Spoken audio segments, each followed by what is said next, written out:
Alright, quick follow up. I just posted a video about me charging this with the solar panel, and it's fully charged. I reset everything. What was cool, when the battery got full, you looked at my amps and my watts, it just went to zero. So with this monitor, with the display, I like to get it to run backwards, but I don't know how to do that. So as you're using it, it's going to go up. As you're charging it, I want it to go down, but I don't know how that works or how I could ever do that. But yeah, battery's at 13.3. That way don't mean anything.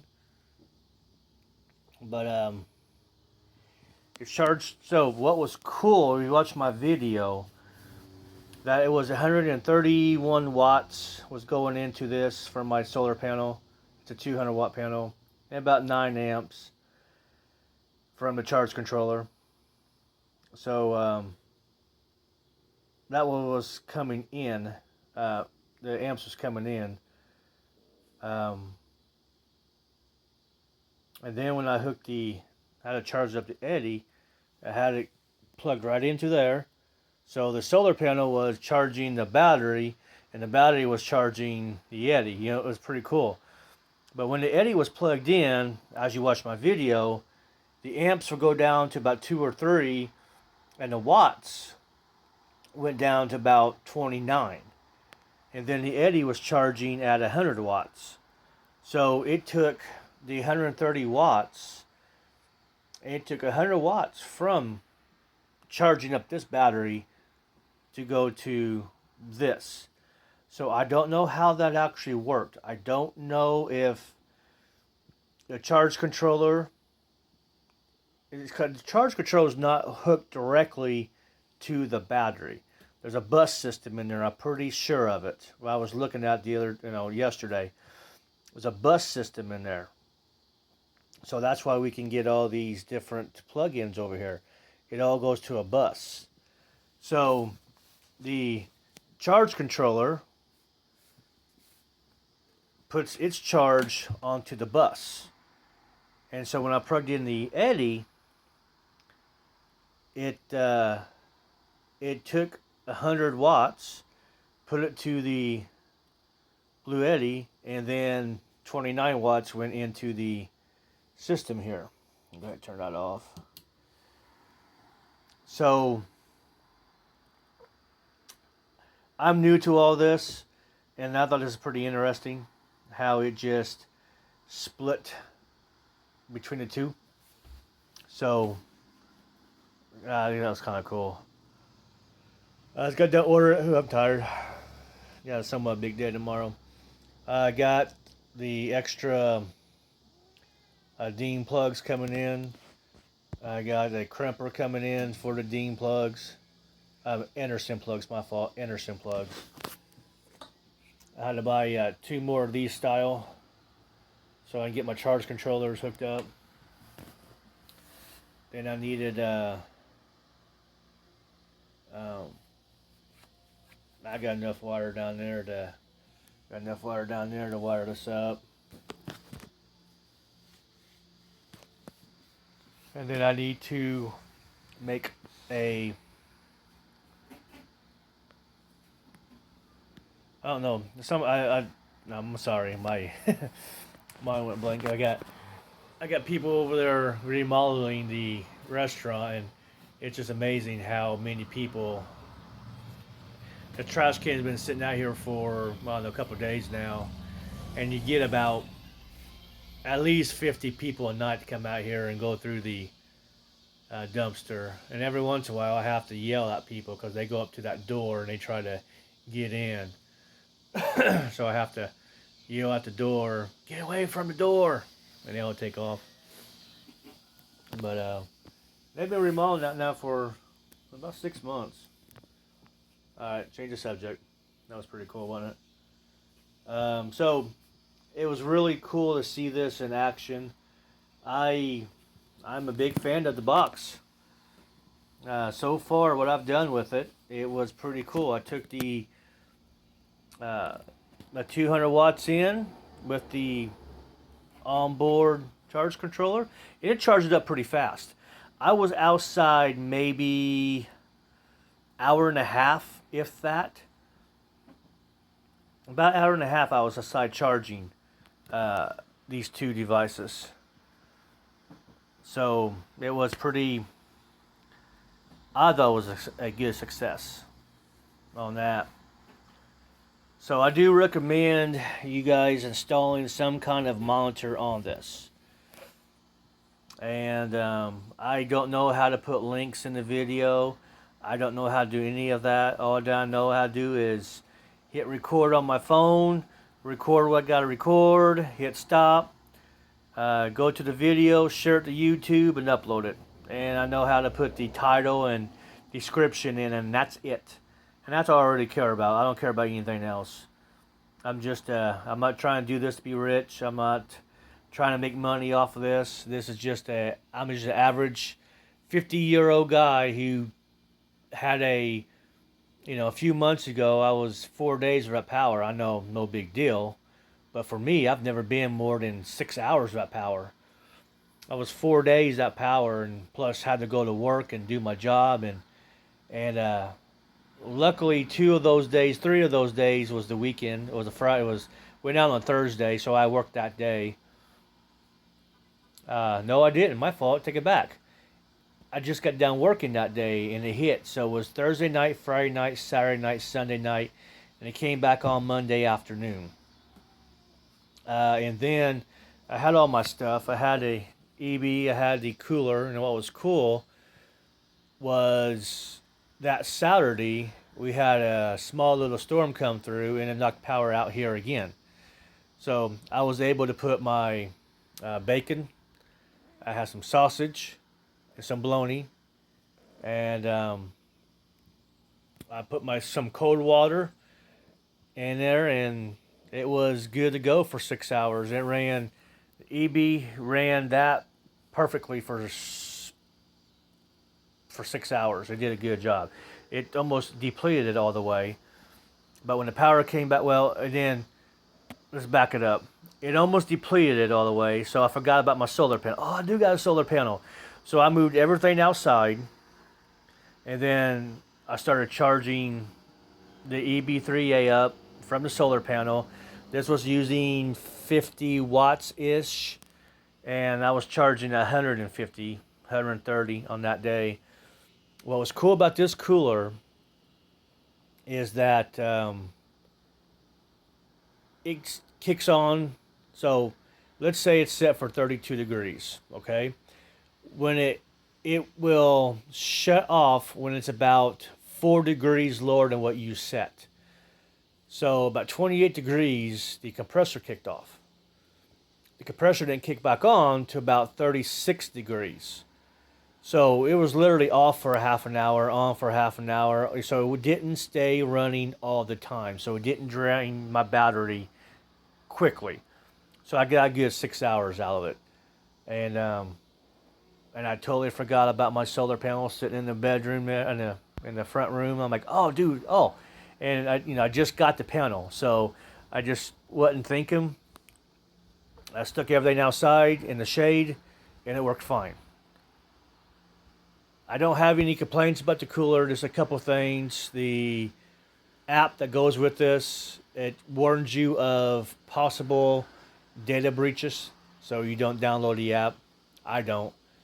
And I don't have another phone to download it that I don't use. And the display, like right now, if we plug this in, let's plug this in real quick. The display is nice and bright. Let me get down here to the EB3A, and this plug in here is really, if I turn it on, you're gonna hear a click.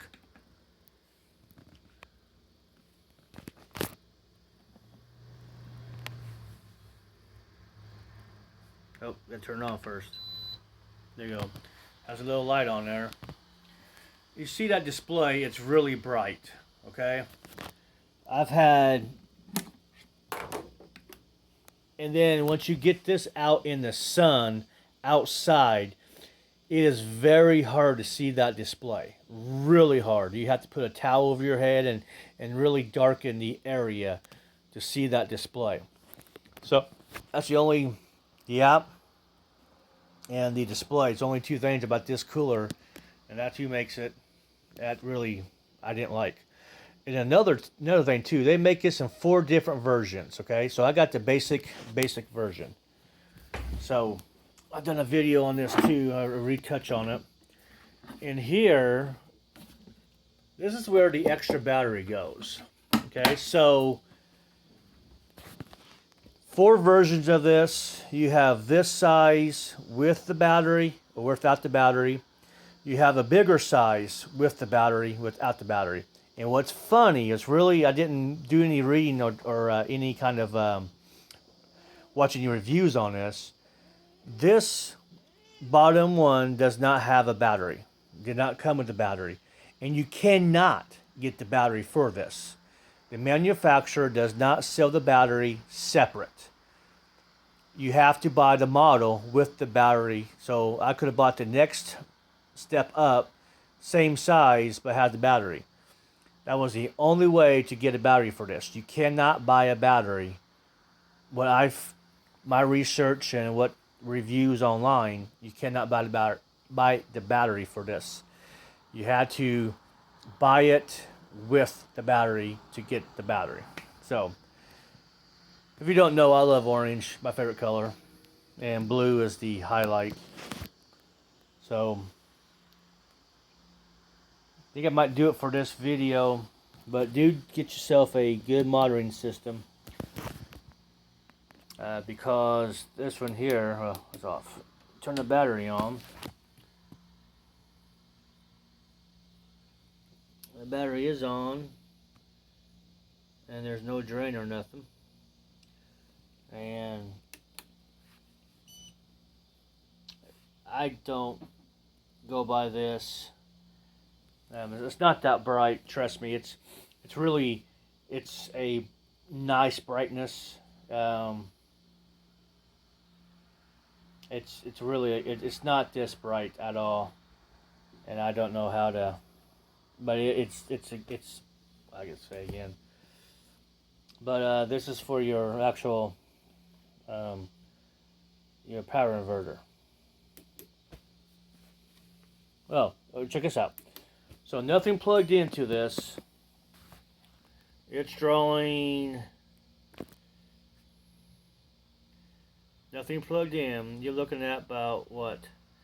320 milliamps and 4.30 watts. And then we turn it off. That's all the inverter. That's what the inverter is drawing. So, I like the box. I haven't. I might take this into the bedroom tonight. And for some reason, you have to go in and turn these off. When you turn the battery box off, okay. Oh, I'm sorry. You weren't focused in. When you turn the battery box on, it doesn't turn those on. That's cool. Or if we turn this on. It doesn't. So for some reason, I don't know how these are getting on. Let's do a little test here. Let's see if we... Yep, that's it. So you can, so if you look at it, it's off, right? When you put it on, if you actually press where that button's at, you hear it. You can't hear it on this. But that should be off. That's on. Yeah, so you be careful. Okay, so, of course, when you turn the battery box off, whatever, turn it back on, it's still going to be on. So, if you're worried about that little draw when you're pushing these in, kind of make sure you're not pushing where that button is. I just not noticed that. You can turn that in. You can turn that on. So between the two the EB3A and the Licitti, it's pretty much a tie for me. Um, I don't use the phone charger that comes on top of this. Here, there's a phone charger, wireless. I don't have a phone that does that. But it's small, compact. Pretty much the same features are on this is on there. You only got one outlet. You got two on this.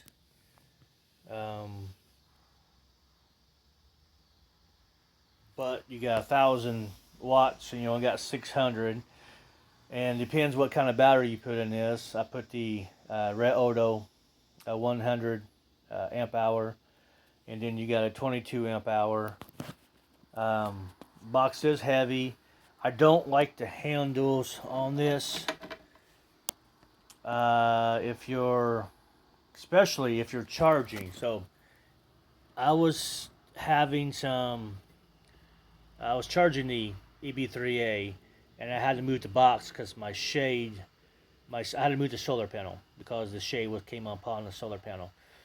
So I had to pick this up, and the Anderson plug was in the way. So I had to unplug it and move it. The handle's not that big deal. I mean, it's no big deal, but I don't like the handle. I don't like having to carry it with two hands. The EB3A has the handle there on top.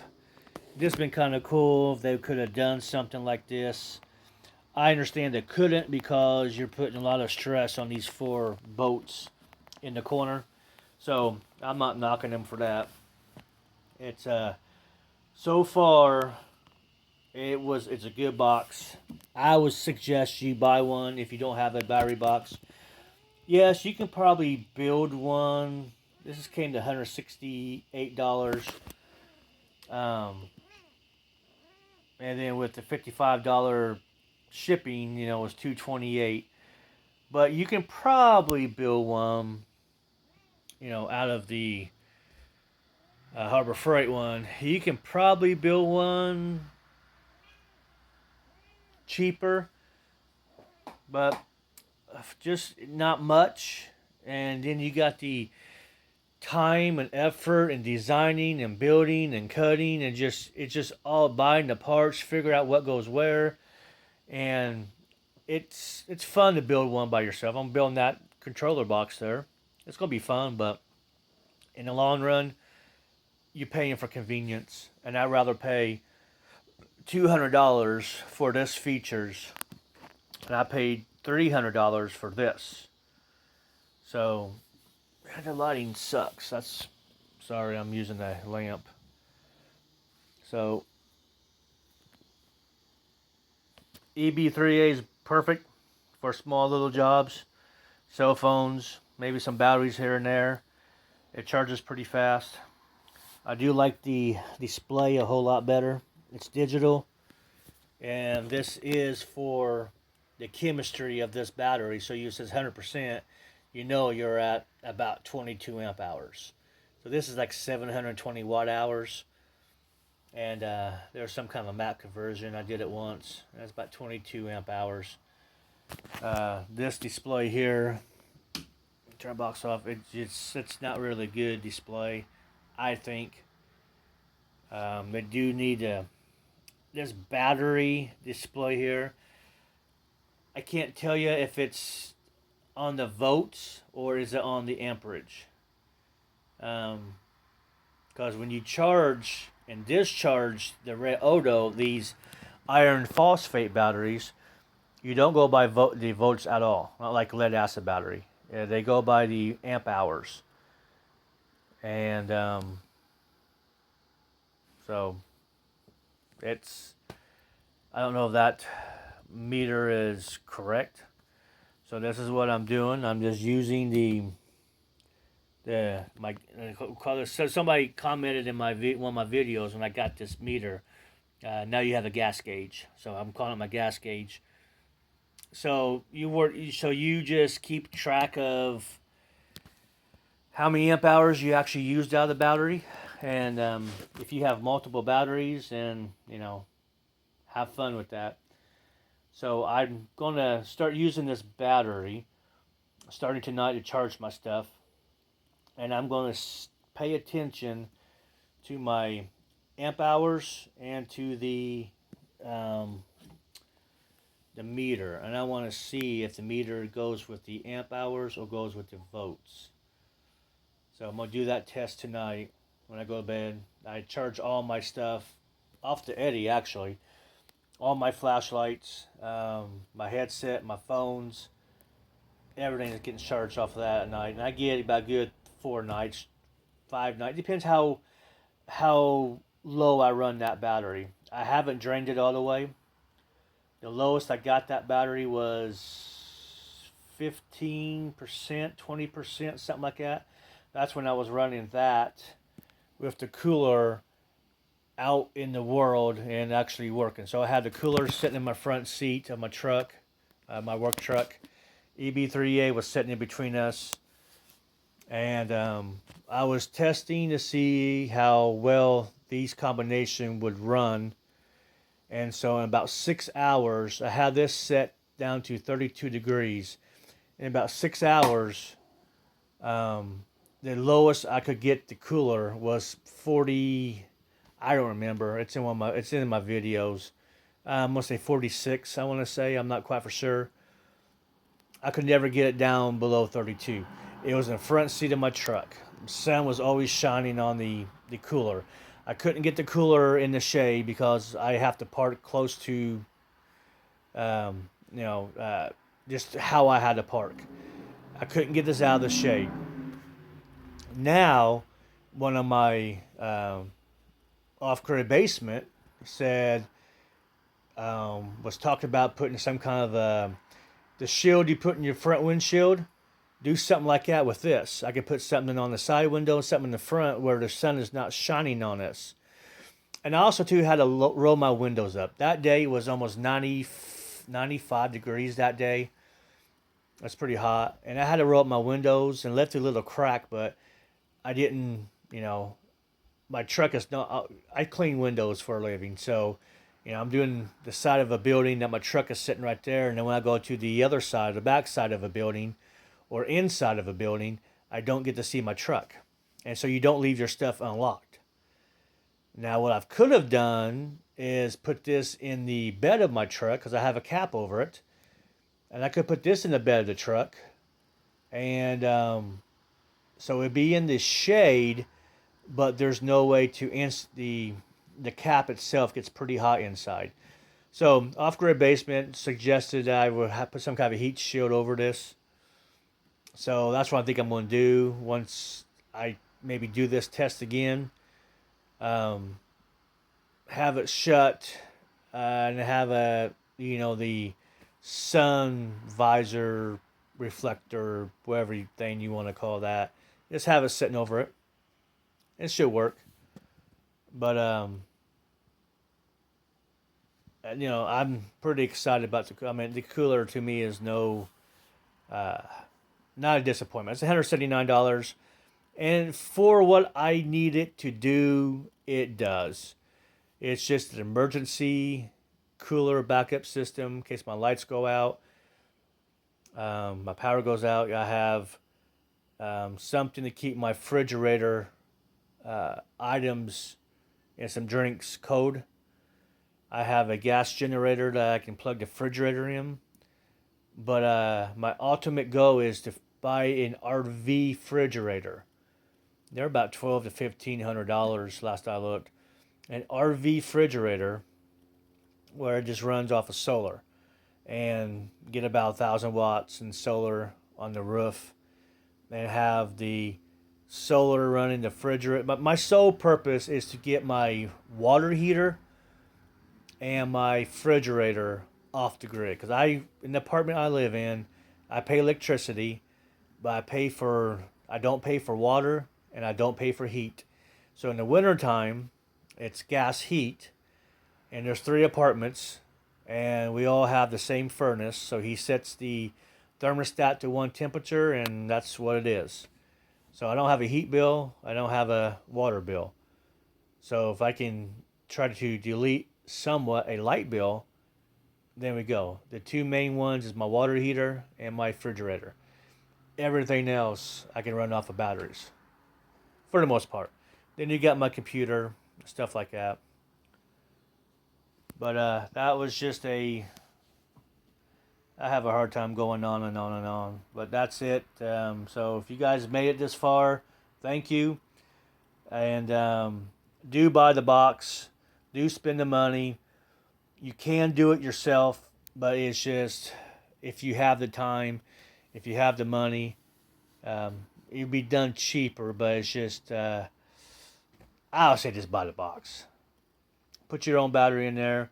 I did have to modify the battery on this because the battery was probably a couple millimeters too big, and I have somewhat of OCD of certain things.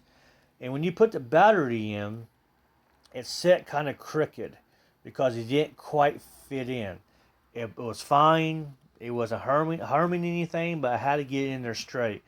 So on the battery itself, I had to take a Dremel and I had to shave down the corner of the battery a couple millimeters. And then the box fit right in. It looked perfect, space, all the spaces around. When the battery was crooked, I couldn't put my monitor in. Let's just say that. So it had to be straight. But buy the box. Put a battery in there, 200 amp hour, 100 amp hour. Definitely get this because of the shunt. Definitely get that. It fits right in there perfectly. It's, my negatives on this side. It fits right in there. I might do a video tomorrow. I'll probably do a video tomorrow. I'll show you this top off, show you the shunt, show you how it's wired. I actually went on YouTube and found some guy who explained the wiring on this perfectly. Because the instructions itself is kind of hard to read. So I'll probably do that video tomorrow. I'll show you, take the box apart, and show you how it's wired and how I did stuff. All right, you guys have a good night.